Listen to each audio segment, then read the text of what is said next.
Now it's not frozen anymore. Okay. Okay.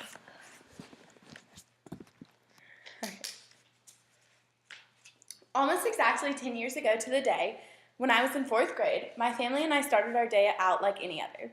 I got ready for school and hopped in the car with my mom, my older brother, and my older sister. We went on our way to go pick up the kids that we carpool with. We were less than a minute away from picking them up when something happened that we never thought would. There was a 4-way stop directly in front of our carpool's neighborhood. My mom stopped and saw a car that was in the distance but wasn't concerned about it because there was a stop sign. She soon realized that this car was not going to stop, so she laid her foot on the gas in order to avoid being hit. Unfortunately, this is not possible.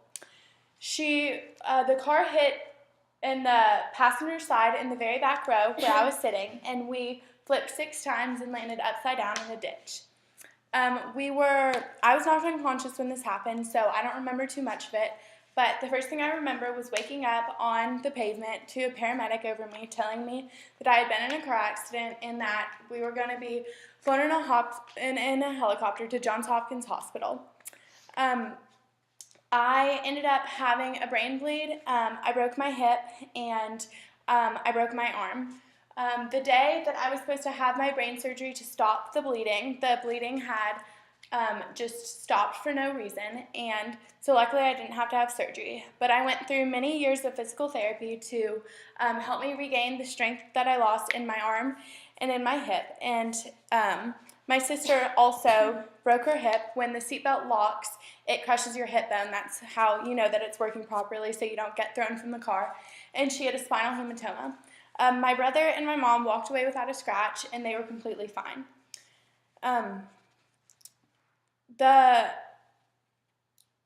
It is so easy to think that nothing bad will ever happen to me, but when it does happen to you, you're going to wish that you did not have this attitude. It's so important to realize that putting your seatbelt on, which only takes about 2 seconds, can not only save your life, but everyone else in the car's life. In this speech, I'll talk about how seatbelts work, how these seatbelts have improved safety, and the importance of everybody in the car wearing a seatbelt, not just yourself.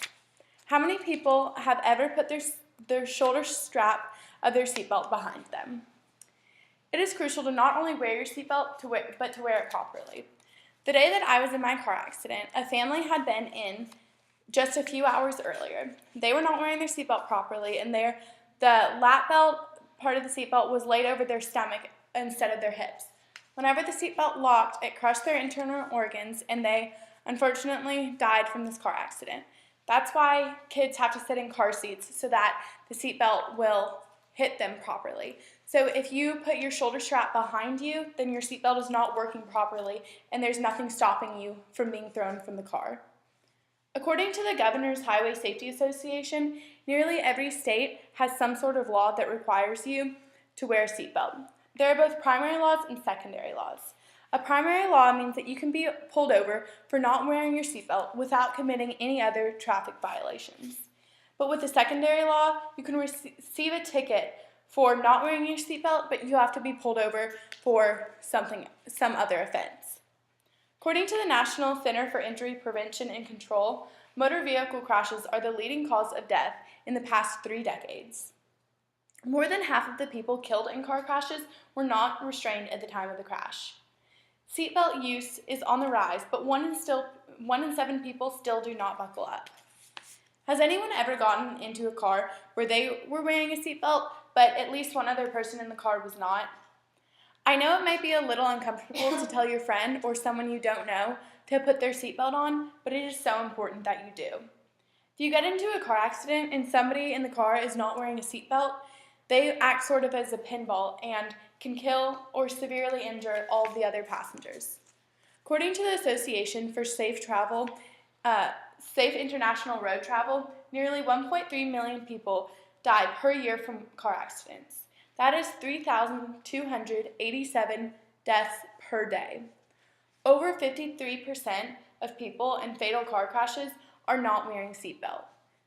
This means that over half of these deaths could have been prevented. It is so important that you remember these things I told you today. Hopefully I've convinced you to wear your seatbelt, but I don't want this to stop here.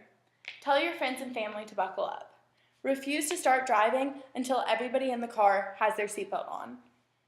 Remember how I said that over 3,000 people die per day from car accidents? You do not want this to be you or a loved one, so please buckle up. Oftentimes, you have to be personally affected by something in order for you to make a change, but I don't want this to be you. So the next time you get in the car and hear that annoying beeping noise, don't ignore it. Buckle in. You won't regret it. Here's my audience again. Okay.